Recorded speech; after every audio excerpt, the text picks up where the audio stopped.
উপস্থিত হয়েছি কিসের জন্য? আমি একজন মহিলা এবং একজন মা, আমার বোনের বিচার চাই।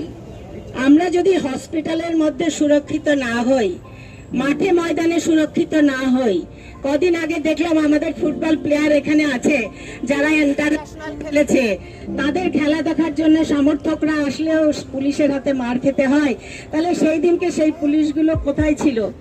যে আমি চাইবো যে আর কোনোদিন যেন পশ্চিম আসলে এমন একটা ঘটনা, যে ঘটনাটা নিয়ে আমি চাইবো না যে এই ঘটনাটা নিয়ে আবার আমাদের ইকट्ठा হয়েছে স্পোর্টস পার্সন। খুব দুঃখের কথা যে এরকম ঘটনা এই ভারতবর্ষে ঘটছে।